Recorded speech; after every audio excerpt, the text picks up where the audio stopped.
Hello friends, எல்லோரும் எப்படி இருக்கீங்க? நான் ரொம்ப நல்லா இருக்கேன். இன்றைக்கி ஒரு நியூஸ் நான் பார்த்தேன். எனக்கு இன்றைக்கி தான் தெரிஞ்சிச்சு அந்த நியூஸு. அதை பார்த்தோன்னே உங்களுக்கு அப்டேட் பண்ணணும்னு எனக்கு தோணுச்சு. அதனால தான் உடனே நான் உங்களுக்கு அப்டேட் பண்ணுறேன். திருப்பதி கோயிலில் பார்த்திங்கன்னா 100 கோடி ரூபாய்க்கு மேலே திருடியிருக்கான் ரவிக்குமார்ன்ற ஒரு ஃப்ராடு பையன். அதாவது நம்ம இங்கேருந்து நம்ம கஷ்டத்தை போக்குறதுக்காக நான் இந்த வேண்டுதலை வேண்டிக்கிட்டேன், இது நிறைவேறிடுச்சு, அதனால் நான் உனக்கு அதை செய்கிறேன் இதை செய்கிறேன் அப்படி இப்படின்ட்டு நம்ம கஷ்டப்பட்டு நம்ம உண்டியில் காசை போடுறோம். ஆனால் அங்கே பார்த்தீங்கன்னா அது வந்து சாமி எடுத்துக்க கிடையாது, ஒரு ஃப்ராடு நாய் தான் எடுத்துக்குது. ஸோ வந்துட்டு நம்ம உண்டியில் நீங்கள் ஒரு நல்ல ஒரு விஷயத்தை யோசிச்சு பாருங்களேன். நான் அதை செய்கிறேன், இது நீ இந்த கடவுள்கிட்ட நம்ம வேண்டிக்கிறோம், கடவுள் உண்மையாலுமே இருக்கேன், நானும் பெருமாளுடைய தீவிர பக்தி தான், நானும் எல்லாமே பண்ணிட்டு தான் இருக்கேன். ஆனால் வந்துட்டு சில சல்லித்தனமான விஷயத்தெல்லாம் நான் நம்ப மாட்டேங்க. நீங்கள் வந்து எந்த சாமிக்கிட்டேட்டும் நீங்கள் வேண்டிக்கிட்டு நான் 1000 ரூபாய் நான் போடுறேன், நான் உண்டியில் நான் போடுறேன், இது எனக்கு நிறைவேற்று அப்படின்னு சொல்லிட்டு நீங்கள் வேண்டிப்பீங்க. அது நீங்கள் வந்துட்டு 1000 ரூபா போட்டாலும் அது நிறைவேறும், போடாட்டியும் நிறைவேறும். பிகாஸ் வந்துட்டு இது வந்து இயற்கை.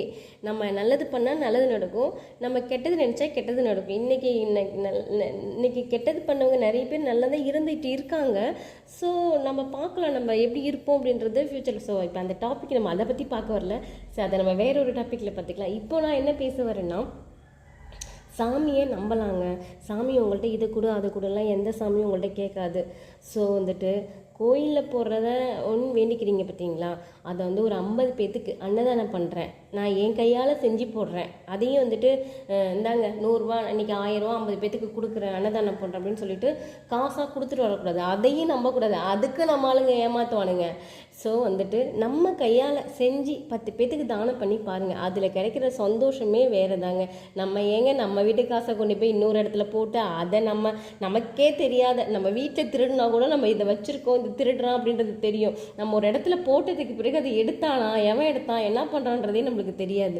ஸோ நமக்கு ஒரு விஷயம் நல்லது பண்ணணுன்னா எவ்வளோ பசங்க அனாதை பசங்களுக்கு ஹெல்ப் பண்ணலாம். ரொம்ப நம்மளும் ஏழ்மை தான். ஸோ இன்னும் நம்ம நிலைமையை விட கீழே இருக்காங்க பார்த்தீங்களா, அவங்களுக்கு நம்ம ஏதாவது ஹெல்ப் பண்ணலாம். அந்த மாதிரி நம்ம பண்ணலாமே, எதுக்கு கோயில் உண்டியில் அந்த மாதிரிலாம் போட்டுக்கிட்டு அதை இன்னொருத்தவங்க திருடிக்கிட்டு.